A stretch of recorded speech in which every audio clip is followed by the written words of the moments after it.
답답해요. 얼마 전에 출산 후 이혼까지 하게 된 30대 중반의 싱글맘입니다. 이렇게 사연글을 쓰게 된 이유는 정말 기가 막히고도 어이없는 인간들 때문인데요. 전 남편과 전 시댁의 만행을 한번 들어보시겠어요? 저는 가게를 운영하는 자영업자였어요. 어릴 때부터 공부에는 그다지 소질이 없었고 그 탓에 빠르게 다른 길을 모색했죠. 그러다 깨달은 건 그나마 장사 소질이 있다는 거였는데 참 다행인 일이었어요. 사실 대학도 굳이 나올 생각이 없었는데 그래도 다들 대학은 다니지 않느냐는 부모님 말에 결국 대학을 진학했고 공부와 일을 병행했죠. 그렇게 자리를 잡아갈 때쯤 지금의 남편을 만났어요. 남편은 평범한 회사원이었지만 집이 좀 유명했어요. 동네에서 유명한 고깃집 아들이었거든요. 그 집은 장사가 잘 되는 걸로 유명했죠. 남편과 사귀고 결혼까지 하게 됐을 때 시모는 저를 무척이나 마음에 들어 했어요. 그래서 항상 칭찬 어린 말들을 많이 해줬죠. 아유, 어쩜 애가 요즘 애들 같지 않고 이렇게 착해? 어른 생각하는 마음도 깊고 네가 우리 집 며느리라서 너무 좋단다. 앞으로도 내가 친딸처럼 여기며 잘해줄게. 시모의 말에 항상 고마웠죠. 친정 부모님 집에서 함께 만날 때도 시모의 얼굴은 싱글벙글이었어요. 고급 주택에 딱 봐도 비싸 보이는 집에 살고 있으니 아마 부자라고 생각한 모양이에요. 그게 이유인지는 몰라도 친정집에서 시모를 한번 대접한 뒤로 더욱 예뻐라 하더군요. 우리 며느리예요. 마음씨도 곱고 애가 참 바르게 컸어요.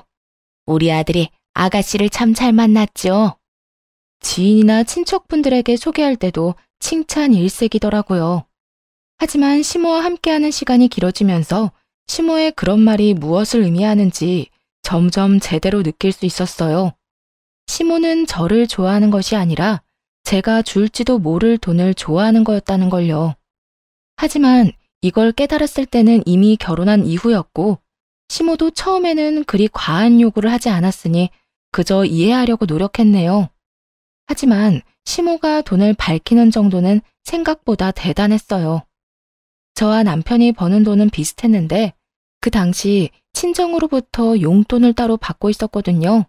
유일한 외동딸인데다가 부모님 두 분 모두 저에 대한 걱정이 많으셔서 이렇게 다 크고 결혼한 뒤에도 용돈을 따로 주시더라고요. 그 사실을 안 시모가 굉장히 좋아하더군요. 물론 처음에는 시모의 마음을 얻고 싶으니 선물을 종종 준비하긴 했어요. 어느 정도 값이 나가는 걸로요. 그런데 그걸 계속 바랄 줄은 미처 몰랐던 거죠. 알게 된 건 결혼 후 두 번째 명절부터 그런 시모의 바람이 눈에 띄게 드러나서였고요. 너 요즘 너무 돈 아끼는 거 아니니? 아니, 시댁에 오면서 왜 그딴 물건들만 갖고 오는 거니? 넌 내가 그런 싸구려 물건을 좋아할 줄 알고 가지고 온 거야? 시모가 큰 가게를 하고 있어서 돈을 잘 번다는 건 익히 알고 있었지만 그렇게나 비싼 걸 밝히는지는 그때 처음으로 알게 됐네요. 언제는 돈도 돈이지만 애가 바르게 커서 좋다더니 결혼하고 나니 돈돈거리더라고요. 뻔뻔하게 자기네들 집안 사정은 생각지도 않고 계속 꼽을 주지 뭐예요. 넌 집에 돈도 많은 애가 이 정도도 못 해와? 어머님, 어떤 걸 원하시는데요? 나는 얼마 전에 새로 나온 그 명품 브랜드 지갑이 좋아. 이딴 거 싹 다 치우고 그거 가져와. 그럼 내가 받아줄게. 가격도 가격이지만 이미 산 선물들을 쓸모없게 만드는 시모를 보며 이를 갈았죠. 저희 부부 돈을 마치 제 돈처럼 여기는 시모에게 한 방 먹여주고 싶은 기분이었어요. 알겠어요, 어머님. 원하는 대로 그거 사드릴게요. 그렇게 말하면서 앞에 있는 용돈과 선물은 도로 챙겼어요. 가져온 용돈과 선물을 바리바리 넣고 있자 시모가 묻더라고요. 너 지금 뭐 하니? 그건 왜 다시 넣어? 어머님, 그 지갑만 있으면 이거 다 필요 없으시다면서요. 용돈이랑 선물은 도로 가져가게요. 선물이며 용돈이며 왜 줬다가 뺐니? 한 번 주기로 했으면 이제 내 거지. 어른들한테 장난치는 거야? 장난이 아니라 어머님이 방금 그렇게 말씀하셨잖아요. 그리고 그 지갑 가격이 꽤 돼서 오늘 가져온 건 친정에 주는 게 좋을 것 같아서요. 그렇게 말하자 시모는 팍 인상을 쓰더니 고함을 지르기 시작하더군요. 야, 누가 필요 없대? 너 진짜 센스도 없고 눈치도 없구나. 네가 나를 조금도 생각하지 않으니 이런 푼돈으로 장난치는 거겠지. 푼돈치고는 금액이 과하다고 생각하지 않나요?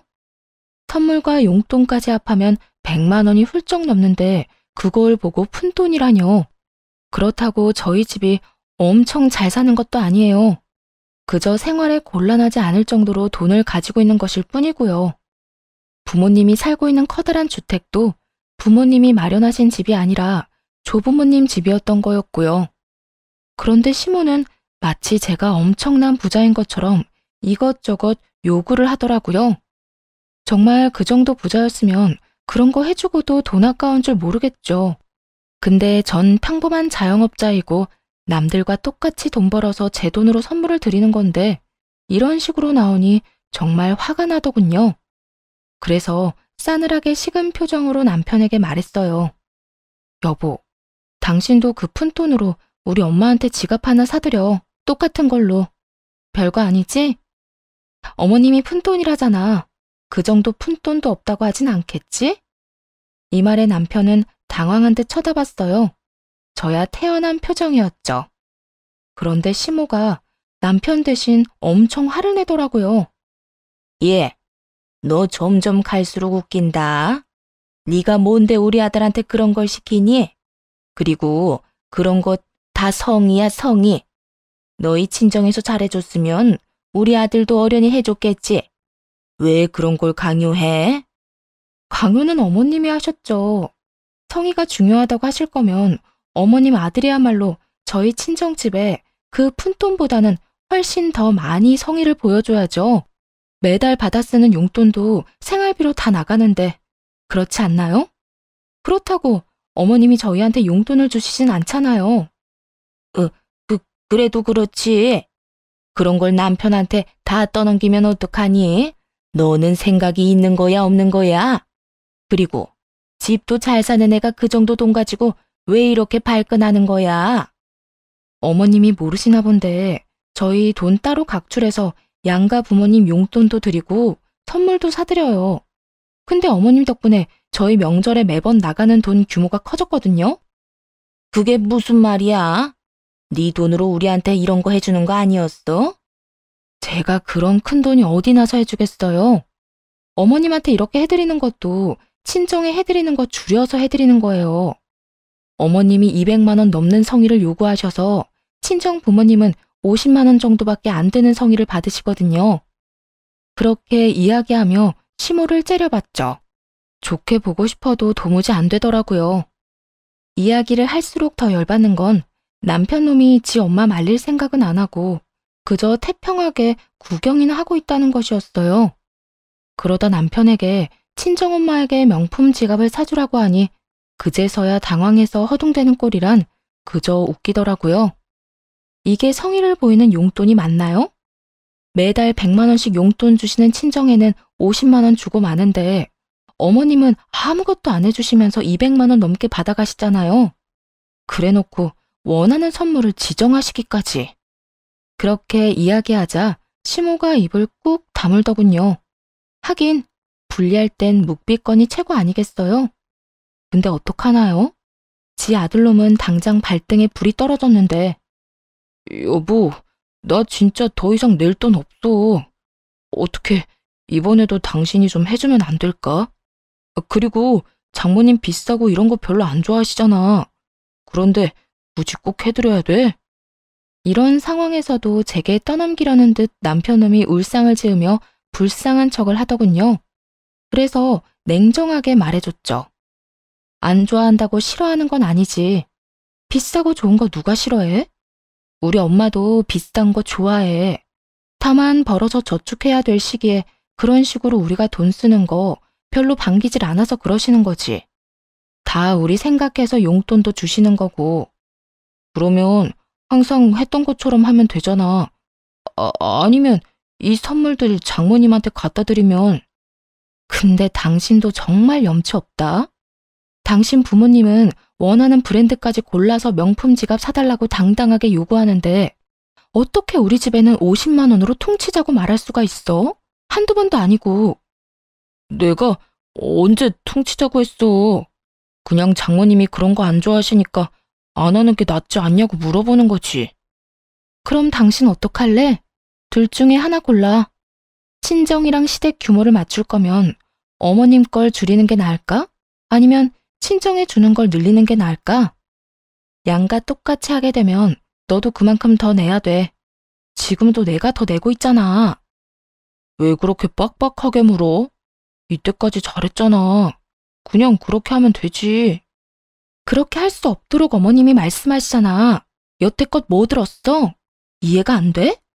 아니면 내가 여기까지 이 사태를 끌고 왔다고 말하고 싶은 거야? 아니지. 너희 어머님이 갑자기 명품 요구해서 여기까지 온 거잖아. 저를 탓하려는 듯 입을 삐죽이는 남편놈을 보고 열이 받아서 시모를 뚫어져라 쳐다보며 말했죠. 아들은 그 푼돈이 없어서 아끼려고 이렇게 아등바등인데 어머님은 며느리 돈이라는 생각에 참 쉽게 쓰셨나 보네요. 앞으로도 그렇게 요구하세요. 더 큰 걸 요구할수록 저도 남편에게 더 많이 돈 내라고 요구할 테니까요.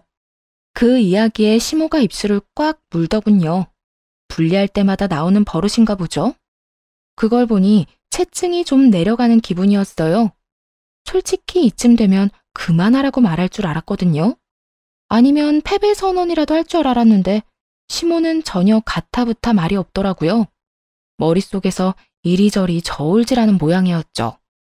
그래서 시모가 선택하기 쉽도록 남편에게 칼자루를 쥐어주기로 했어요. 어머님이 당신 힘든 건 생각도 안 하시나 봐. 그럼 앞으로는 당신도 돈 더 내야겠네. 일단 200만 원부터 내봐. 명품 지갑 사러 가야지. 그 말까지 듣고서야 남편 놈도 움직이더군요. 엄마, 우리 결혼한 지 얼마 안 됐고 지금 돈 모아야 할 때거든? 이런 비싼 거 요구하는 거 좀 자제해줬으면 좋겠어. 나도 돈 별로 없고. 솔직히 장모님은 이런 거 안 바라셔. 그분은 그런 거 없어도 교양 있어 보인다고. 엄마는 아무리 비싼 걸로 꾸며봐야 어차피 고깃집 아줌마잖아. 야, 너 말 다 했어? 그 고깃집으로 너 대기업 보냈어. 이게 어디서 지금 엄마 무시하는 말을 해? 그러니까 좀 작작 좀 하시라고요. 아니, 적당히 좀 해야지. 이게 뭐야? 아들 대기업 보냈다고 가죽까지 벗겨먹어서 명품으로 휘두르고 다닐 작정이에요? 적나라하고도 필터 없이 솔직한 남편놈의 말에 시모의 얼굴은 벌겋게 달아올랐고 그제야 됐다며 다 치우라고 하더군요. 됐어. 다 치워. 너희들이 주는 거 내가 앞으로 받나 봐라. 여보, 됐어. 이제 명절에 우리 집엔 안 해도 되니까 돈 적게 내도 되지? 분위기라고는 요만큼도 읽을 줄 모르는 남편놈이 해실해실 웃으며 이야기하는데 저도 모르게 박수치며 웃을 뻔했지 뭐예요? 역시 상대방을 조용히 만들려면 약점을 건드려야 직격타인 것 같더라고요. 눈치는 더럽게 없고 별 생각도 없는 남편놈 덕에 그 뒤로 시모의 돈 요구는 확실히 줄었어요. 그렇지만 순환이 이대로 끝난 건 아니었어요. 오히려 한층 더 어둡고 짜증나는 식으로 진행됐죠. 시모와 그 사건이 있은 후에 임신했다는 사실을 알게 됐거든요. 빨리 시부모에게 이야기하고 싶었지만 얼마 전 그리 좋은 분위기가 아니었다 보니 바로 오픈하지 못했죠. 친정에는 이 좋은 소식을 먼저 전해드렸고요. 엄마, 나 이제 곧 엄마 돼. 우리 애기 이제 8주야. 뭐? 정말? 잘 됐다. 이렇게 빨리 애가 생기다니.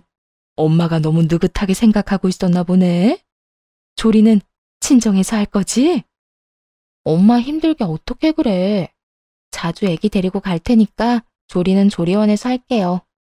너무 서운해하지 말고. 다 엄마 생각해서 하는 말이야. 내 맘 알죠?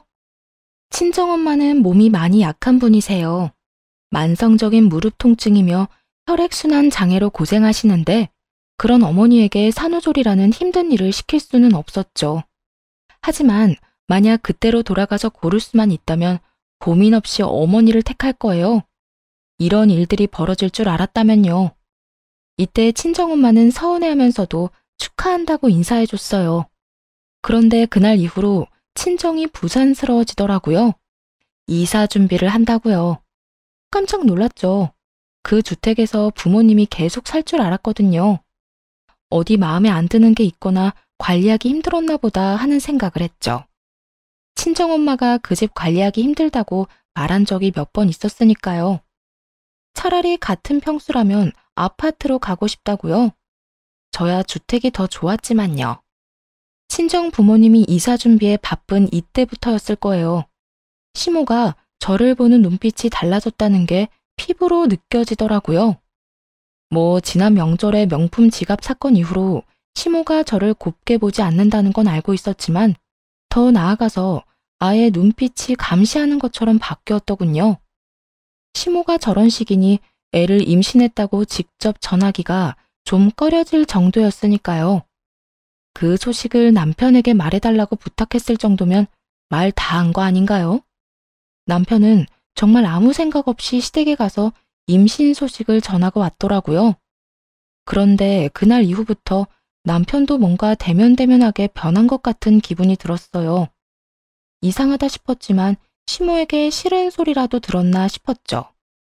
그런 일이 한두 번도 아니었고 그 당시 신경 쓸 건 그거 하나뿐만이 아니었거든요. 친정에 임신한 걸 밝히고 한 달쯤 뒤에 친정엄마가 잠깐 보자며 저를 부르는 일이 있었어요. 호텔 레스토랑이었는데 약속 시간 맞춰 나갔죠. 그런데 그 자리에는 부모님 말고도 웬 남자 하나가 있더라고요. 딸, 인사해. 우리 집 리모델링 맡아주실 업체 사장님이셔. 사장님은 생각보다 젊은 분이었어요.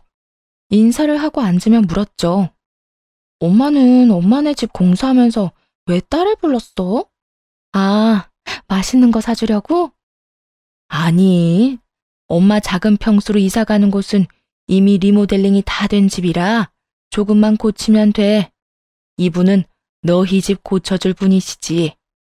엄마 살던 큰 주택 네가 들어가서 살아 앞으로. 엄마랑 아빠가 주는 출산 선물. 어때? 서프라이즈 다 왔어? 이 아빠가 아무리 생각해도 말이지. 우리 딸이 지낼 집인데 거기서 살 사람 의견도 중요할 것 같아서 부른 거야. 식사하고 나서 두 사람이서 잘 이야기해서 집 예쁘게 고쳐서 써. 알았지? 정말 깜짝 놀랐어요. 그 집을 줄 거라고는 생각도 못 했거든요. 어릴 때 할머니, 할아버지와 함께 3대가 그 집에서 같이 살았던 적도 있어서 꽤 정이 많이 붙은 집이었는데 그걸 선물로 준다니 감동이었죠. 그것 때문에 작은 평수로 이사 간 거야? 그렇게 안 해도 되는데. 그럼 명이라도 아빠랑 나 반반할까? 그것도 좋은 생각이지. 대신 너희 집 팔고 나서 생긴 돈에서 우리가 준 돈은 다시 돌려줘야 하는 거 알지? 계산은 바르게 해야지. 당연하죠. 걱정 마. 그거 팔고 아버지가 그때 지원해준 돈 꼭 다 갚고 들어갈게요. 고마워요, 아빠, 엄마. 너무 행복했어요. 그렇게 행복을 곱씹으며 밥을 먹고 인테리어 직원분이랑 커피숍에서 이야기까지 끝냈죠. 원하는 옵션을 이야기하고 바로 생각이 안 나는 부분은 다음 주에 다시 만나 상의하자고 이야기하고 나왔어요. 그렇게 나오면서 생각했죠. 남편에게는 진짜 서프라이즈를 해주면 좋겠다고요. 그래서 때가 될 때까지 숨기기로 했어요. 그 뒤로도 몇 번 더 그 사장님과 만나서 이야기를 나눴고요. 남편에게는 비밀로 하고 여러 집의 도면을 찾아보고 TV로 집 소개해주는 곳도 보면서 더 좋은 집으로 바꿔보려고 열심히 이것저것 공부했네요. 기분이 참 좋더라고요. 제 집을 꾸미는데 제 의견이 들어간다는 게 생각보다 정말 즐거운 일이었죠. 그런데 그렇게 즐거운 시간을 보내고 있던 어느 날, 시모가 잠깐 시댁으로 오라며 연락을 했어요. 평상시에 잘 부르지 않는데 무슨 일로 부른 걸까 싶어 시댁으로 갔죠. 그런데 시댁 분위기가 착 가라앉은 것이 심상치 않더군요. 남편도 그 자리에 있기에 남편 옆에 가서 앉았어요. 그런데 엉덩이를 대고 앉자마자 시모가 탁자 위로 서류 봉투를 하나 탁 내려놓더군요. 얌전한 고양이 부뚜막에 올라간다더니 너 참 대단하네. 어떻게 시어머니랑 남편 몰래 남자를 만나고 다닐 수가 있어? 당황하기도 하고 뭔 소린가 싶어 봉투를 열어 안에 있는 사진을 확인했죠. 그랬더니 저와 인테리어 업체 사장이 호텔에서 나오는 사진이 찍혀 있더라고요. 순간 뒤통수가 얼얼하더군요. 뒷조사하고 있었다는 것에 배신감을 강하게 느꼈거든요. 뒷장 그 뒷장을 넘길수록 어이가 없었어요. 호텔 사진을 제외하고서는 외도 사진처럼 보이는 건 단 한 장도 없었거든요. 그럴 수밖에요. 항상 서류를 들고 만나서 의견 조율하기 바빴는데 어떻게 그런 사진이 찍힐 수 있겠어요? 긴 말 안 한다. 나는 이런 오점 있는 애를 내 며느리로 인정할 수 없어. 그리고 너 정말 독하더라. 어떻게 너희 친정 망해가는데 나한테, 아니 우리 아들한테 한마디도 안 했니? 이건 또 무슨 소린가 싶었죠. 고개를 들어 황당한 얼굴로 시모를 쳐다보니 그러더군요. 너희 집 망해서 그 집 팔고 작은 평수로 갔다며. 내가 이런 말까지는 안 하려고 했는데 너무 하는 거 아니니? 네가 우리를 믿지 못하고 숨겼으니 우리도 너 믿을 필요 없겠지. 이 이야기를 듣는 순간 딱 감이 왔어요. 이 인간들이 제 외도를 탓하고 싶은 게 아니라는 걸요. 외도는 명분이고 실제로는 우리 집이 망한 것 같으니 너랑은 인연 끊겠다. 이 생각인 거였죠. 눈을 질끈 감게 되더라고요. 남편과 여태 쌓아올렸던 것들은 다 뭐였지? 우리의 결혼이 이렇게 허무한 거였나? 수만 가지 생각이 머릿속을 맴도는데 남편 놈은 여전히 조용하더라고요. 남편에게 물었어요. 당신도 그렇게 생각해? 내가 정말로 외도했다고 생각하는 거야? 우리 뱃속의 애는 어떡할 건데? 지금 이혼하면 애는? 남편 놈은 시모에게 무슨 소리라도 들었는지 입을 다물고 아무 말도 하지 않더군요. 이놈이 이렇게 뒤통수를 칠 줄이야. 상상도 못한 반응에 남편 놈을 탓하자 시모가 강한 힘으로 떼어놓더라고요. 이게 어디서 남의 귀한 아들 멱살을 잡아. 야, 뱃속의 애가 누구 아인지는 모르지. 그러네, 우리 집안 핏줄로 못 받아들여. 어디서 뒹굴다 왔는지 모르는 년이 뭔 거짓말을 못하겠어? 그럼 친자 검사라도 해요. 그러면 되잖아요. 애 낳고 나서 검사하시면 되죠. 그리고 그 사진도 다 설명할 수 있다고요. 그만해. 더 이상 우리 아들 앞길 망치지 말고 썩 꺼져. 나는 애초부터 너랑 안 맞았어. 어른한테 두 눈 동그랗게 뜨고 대들 줄이나 알고. 남편 조종해서 시어머니 힘도 못 쓰게 하는 거 내가 모를 줄 알았어? 남편을 조종해서 저를 못 살게 구는 건 시모도 마찬가지였죠. 지금 이 상황에 남편 놈이 시모 이야기만 철석같이 믿고 있다는 게 무슨 뜻이겠어요? 저놈도 지금 여기서 시모 편들겠다는 거잖아요. 뱃속에 지새끼 품고 있는 제가 뻔히 옆에 있는데도.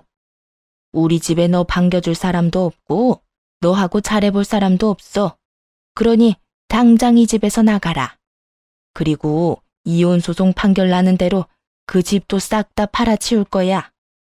네가 잘못했으니 위자료도 청구할 거고. 그렇게 알고 있어. 그렇게 시모의 축객령이 떨어지고 쫓겨났어요. 해명? 물론 할 수 있었죠. 하지만 하고 싶은 생각이 싹 달아나 버렸네요. 해명을 하겠다는 건 이 사람들과 오해를 풀어서 다시 함께 하겠다는 거잖아요. 그런데 더 이상 그러고 싶은 마음이 눈꼽만큼도 없었거든요. 저쪽에서 저를 떨쳐내고 싶어 하는데 아예 싹둑 끊어서 떨어져 나가고 싶은 건 오히려 제 쪽이었으니까요. 그렇게 신발을 신고 있는데 뒤에서 시모와 남편이 나누는 이야기가 들리더군요. 아들, 친자검사 같은 거 절대로 하지 마. 애 있으면 재혼하는데 얼마나 힘든지 알아? 아예 저 더러운 씨앗은 네 애가 아닌 게 다행인 거야. 그러니까 절대로 친자검사 하지 말고 이혼해. 알았지? 근데 엄마, 이런 걸로 이혼이 되긴 할까? 그리고 법원에서 친자검사하라고 하면 어떡해? 그건 내가 다 알아서 할 테니까 넌 아무 걱정하지 마. 그리고 이거 꼭 기억해. 친모라는 배에 같이 타고 있다가 다 같이 망하는 것만큼 재수 없는 것도 없어. 우리라도 빠져나와야 살 거 아니니? 네 처갓집은 이제 망해서 앞으로 우리한테 손 벌릴 거란다. 나는 그 꼴은 죽어도 못 봐. 아니나 다를까 시모는 우리 집이 망하고 있다고 착각하고 있더군요. 작은 평수로 이사 가는 걸 알자마자 지레짐작으로 아들 내외 이혼부터 시키려고 하다니 결혼할 때도 저희 부모님 사시는 집을 보고 결혼시킨 게 분명해 보이는 말이었죠.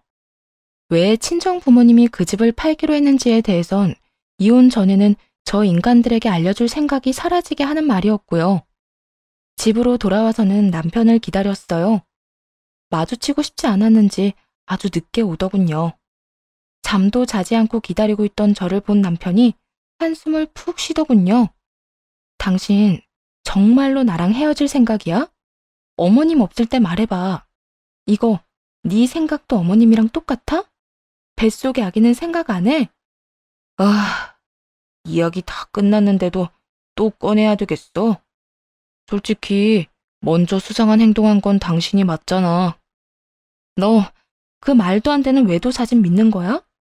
내가 그 사람하고 팔짱을 꼈어? 뭘 했어? 앉아서 이야기만 나눴을 뿐이잖아. 그러니까 왜 호텔까지 갔었냐고. 뭐 더 이상 이야기하고 싶지도 않고 난 그냥 네가 좀 편하게 이혼해줬으면 좋겠는데. 너 진짜 나중에 후회하지 말고 지금 잘 생각해. 정말 이혼할 거야? 너랑 나랑 결혼한 지 이제 막 3년이야. 뱃속에 아기도 있고. 그런데 이 웃기지도 않은 사진 한 장 때문에 이혼한다고? 너 그것 때문에 이혼하자는 거 아니잖아. 그것 때문에 이혼하는 거 맞아. 그럼 내가 왜 이혼하자고 하겠어? 지가 뭔 생각하는지 눈에 빤한데도 남편 놈은 시치미를 뚝 떼더군요. 어머님이 또 바람 불어 넣었겠지. 우리 집 망했대? 그래서 빨리 손절하래? 돈 나올 구석 없으니까 빨리 헤어지라고? 무슨 소리야. 그런 거 아니거든. 어쨌든 난 이혼해야겠으니까 그렇게 알고 있으라고. 집요하게 묻자 평온하던 남편 놈은 눈에 띄게 당황하며 아니라며 손사래를 치더군요. 남편이 그렇게 회피하듯 자리를 떠나버리고 결심했죠. 이혼하고 이 인간들에게 절망을 보여주겠다고요. 그렇게 이혼 소송이 진행됐어요. 그런데 그 기간 동안 정말 웃기지도 않은 일이 벌어졌죠. 시모가 주변에 소문을 엄청 내놨더라고요. 제가 외도했기 때문에 헤어지는 거라고요. 이미 소문은 퍼질 대로 퍼지고 와전돼서 소문 속 저는 꼬리 9개 달린 구미호가 되어 있더라고요. 사귄 남자는 수도 없이 많으며 재산을 노리고 결혼했다는 이야기까지 나돌았죠. 그걸 아시곤 친정 부모님은 역정을 내셨어요. 이혼한다고 했을 때도 부모님이 이렇게까지 화를 내시진 않았거든요. 오히려 왜 적극적으로 해명하지 않았냐면서 더 강하게 말했어야 한다고 그렇게 말씀하시곤 하셨는데 이번에는 그 질이 다르잖아요. 저지르지도 않은 외도를 저질렀다는 소문이 파다하게 퍼지니 친정 부모님도 완전 열이 받으신 거죠. 너희 시어머니 도대체 뭐 하는 짓이니? 언제는 조용히 이혼해달라면서. 그런데 이제 와서 이런 식으로 헛소리를 퍼뜨려? 이 인간들이 진짜. 엄마, 그냥 놔둬요. 이혼하면서 자기들이 무슨 짓을 저질렀는지 똑똑히 알려주면 되니까. 근데 엄마한테 부탁할 거 있는데 들어줄 수 있어요? 무슨 부탁? 네가 원하는 건 엄마가 다 들어줄게. 우리 딸 홀몸도 아닌데 출산 준비에 이혼 준비까지. 엄마, 요즘 너 보고 있으면 슬퍼. 솔직히 그 인간들하고 더 이상 같이 할 마음 없으니까 이혼하는 거야. 나한테 좋은 일이고. 시어머니가 소문 퍼뜨린 사람들 좀 찾아봐줘. 단톡방 문자 내역 같은 거 있으면 좀 보내달라고 해봐요. 그렇게 하나하나 증거를 모았죠. 이혼이 시작되자 시모와 남편은 호텔 사진 한 장으로 저를 불륜녀로 만들었더군요. 그렇지만 당연하게도 제 핸드폰 내역에는 그 사람과의 어떠한 외도 증거도 나오지 않았고, 사진도 호텔에서 찍힌 그 사진 딱 한 장 가지고는 외도가 증명되지 않았어요. 시모와 변호사에게 톡톡히 말했죠. 그 사람은 저희 친정 부모님 집 리모델링 해준 업체 사장님이세요. 친정엄마가 만나서 조율하기 힘들어서 제가 직접 만나 의견 조율하고 집 리모델링에 참여했고요. 그러면서 시모가 찍은 사진 몇 장 중에 설계도가 비춰진 부분을 확대해서 증거로 보여줬어요. 저희가 만날 때마다 탁자 위에 펼쳐놓은 건 집 설계도면이고요. 호텔에서 찍힌 것도 레스토랑에서 부모님과 함께 있던 거 확인 다 됐는데도 저를 모함만 해요. 유책 배우자는 제가 아니라 남편과 시댁이죠. 없는 죄를 만들어 이혼시키려고 하니까요. 결국 제 외도는 증거 불충분으로 받아들여지지 않았지만 남편 놈과 시모는 수긍하지 않았어요. 그리고 이내 제 뱃속의 아이가 자기 아이가 아니라며 친권과 양육권까지 포기하겠다고 말하더군요. 나는 친권, 양육권 다 필요 없어. 그리고 그 뱃속의 아이가 내 아이가 아니라고 확신해. 나는 외도로 낳은 아이를 내 아이라고 인정 못해. 당연히 변호사들은 당황했죠. 혼인 기간 중에 낳은 아이는 본래 남편의 자식으로 인정이 되거든요. 근데 남편이 그걸 부정하고 있는 데다가 아이가 태어나지도 않아서 친자 검사를 할 수도 없는 상황이었어요. 그래서 이렇게 말했어요. 네 자식이 아니라고 생각한다면 그렇게 생각해. 나도 이 아이 당신 자식이 아니고 내 자식으로 키울 거니까. 여기서 두 번 다시 아이에 대해 어떠한 권리도 주장하지 않겠다고 맹세해. 법적으로 아이에 관한 걸 모두 포기한다고 하라고. 변호사는 애를 출산하고 나서 이혼하는 게 좋겠다고 했어요. 임신 중에 소송하면 친권과 양육권을 다투지 않는다고요. 그 바람대로인지 아이는 소송 중에 세상 밖으로 나왔네요. 시모와 남편 놈은 애를 보지도 않았죠. 어차피 이혼 소송을 하며 친권과 양육권도 가져오기로 생각했으니 상관없었지만요. 남편 놈의 면접 교섭권을 포기하라고 했고 대신 남편 놈은 양육비를 지급하지 않겠다고 했죠. 저도 그 사항에 합의했어요. 어차피 저 인간 자식으로 키울 생각도 없었고 재혼이라도 하면 친양자로 입양하는 방법을 써서라도 남편과 아이 관계를 완전히 끊어내게 만들 생각이었거든요. 그리고 남편은 그 모든 권리를 포기하기로 합의했고요. 한 줌의 후회도 없어 보이더라고요. 그렇게 이혼 소송이 끝나고 리모델링도 완성됐어요. 친권과 양육권에 대해서도 판결이 나왔죠. 남편은 친권, 양육권을 포기했고 제가 다 받아가는 것으로요. 애를 포기하면서 면접 교섭권까지 포기하더군요.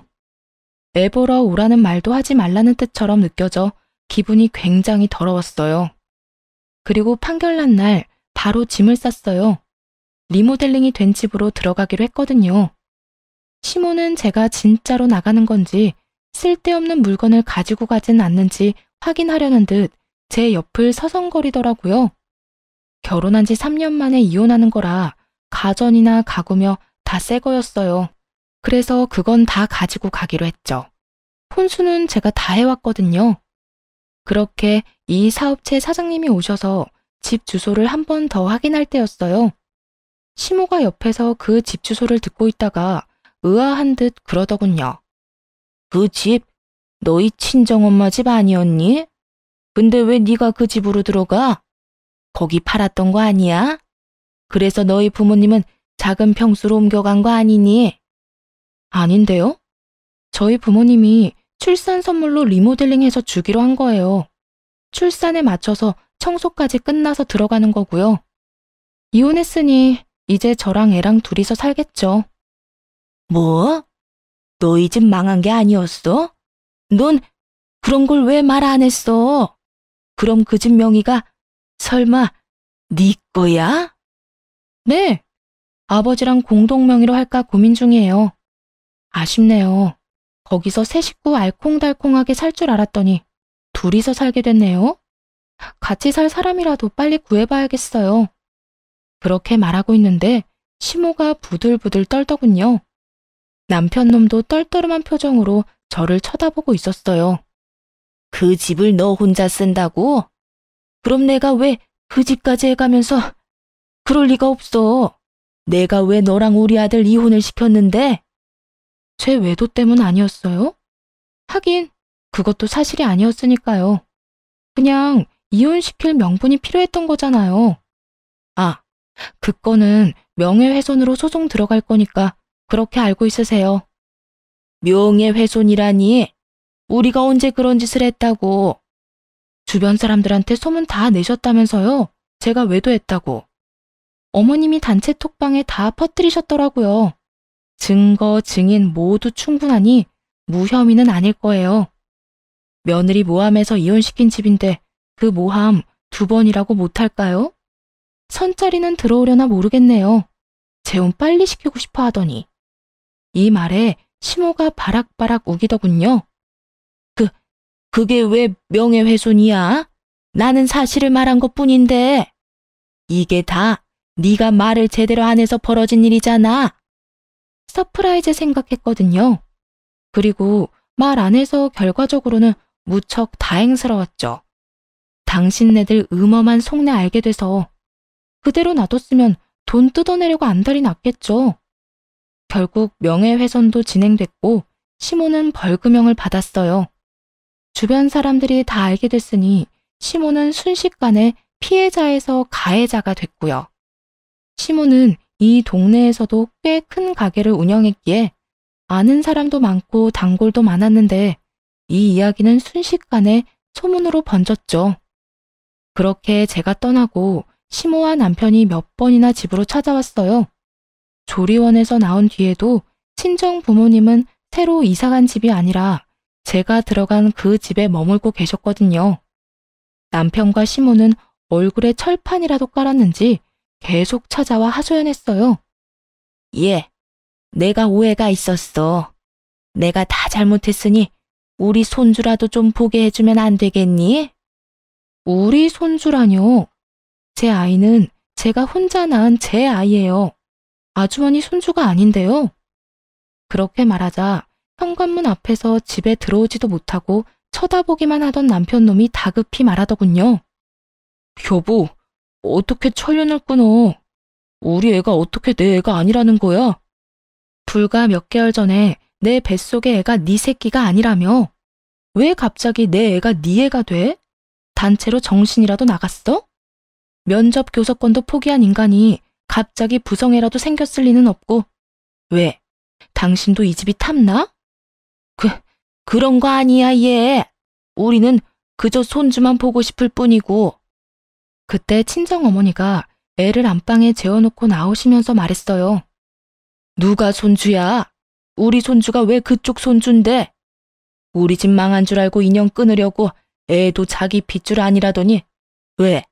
우리가 안 망했으니까 애 이용해서 다시 인연이라도 이어볼 생각이야? 아이고, 사부인.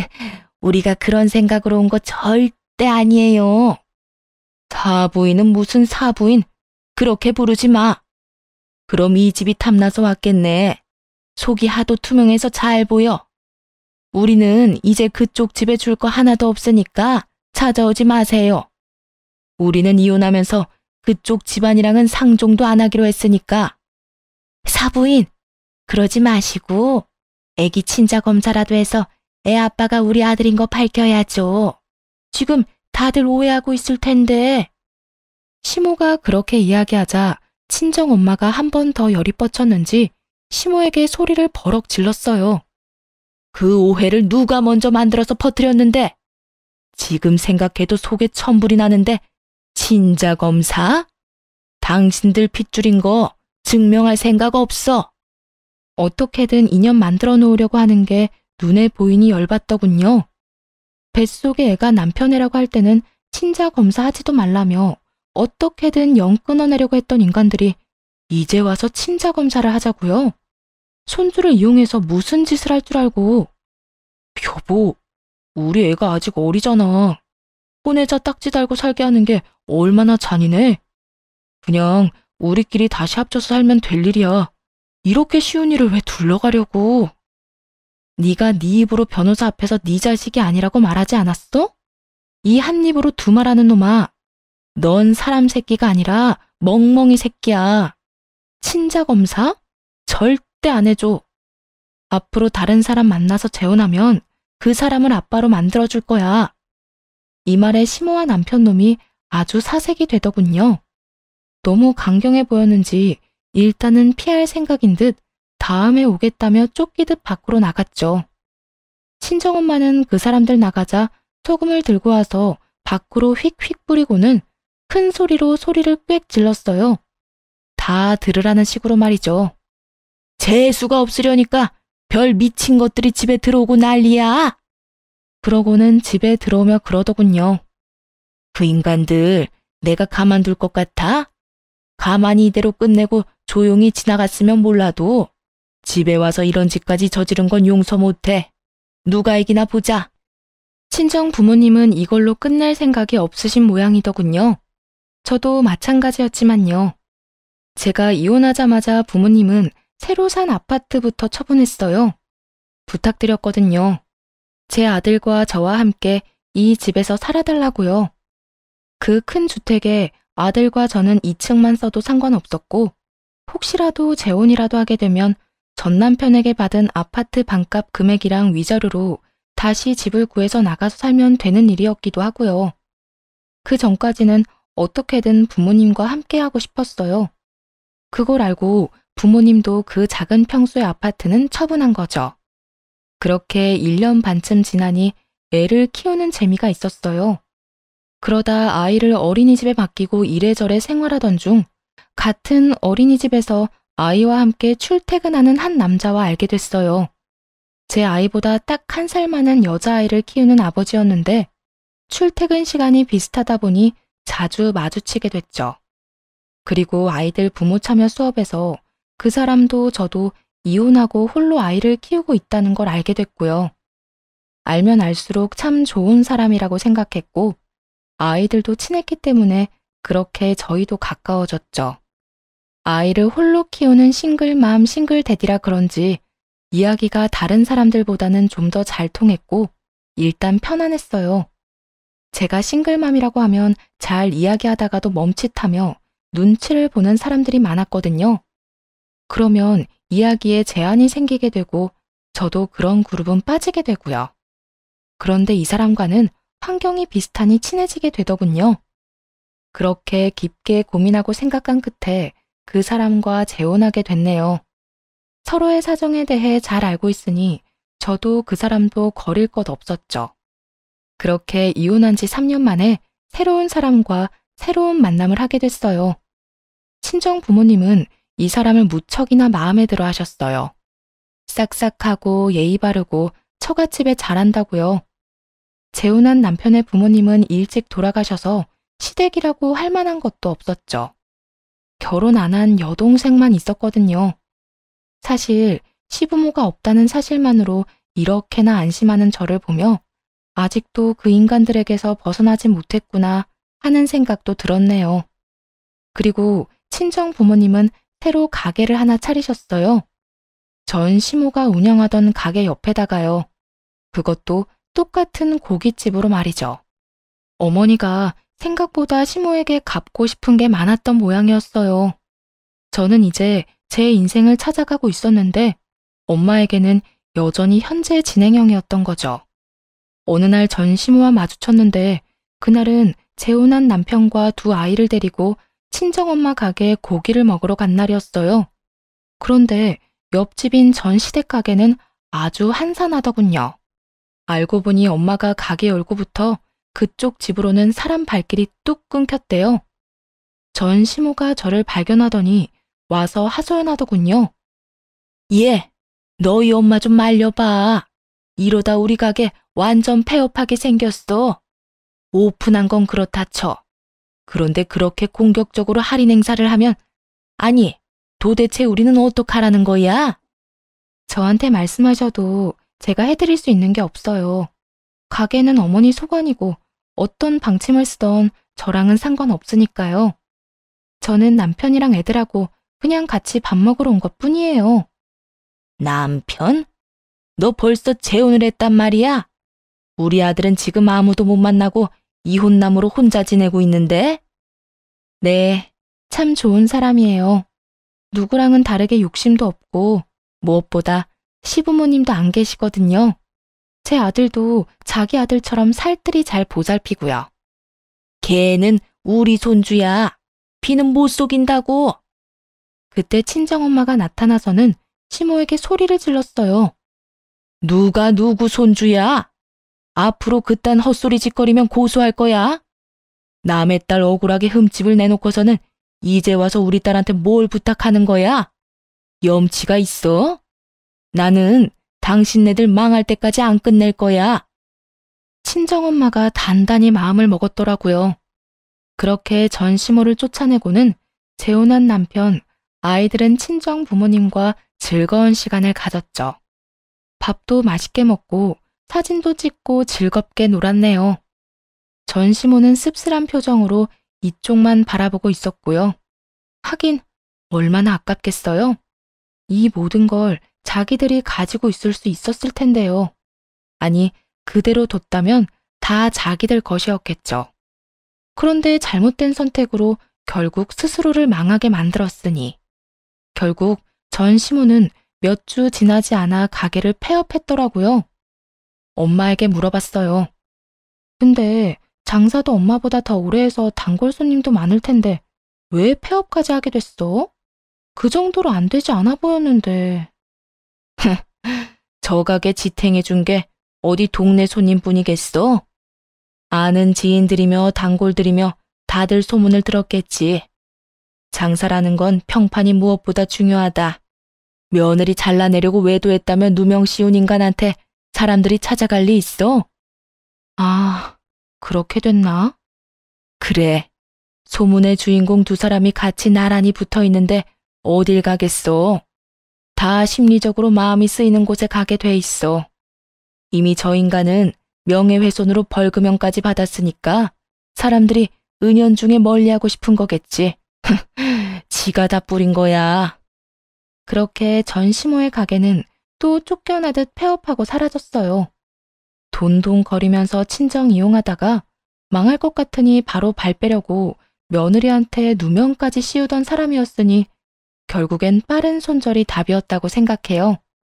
누가 날 이용한다 싶은 생각이 들면 빠르게 벗어나는 것도 방법이에요.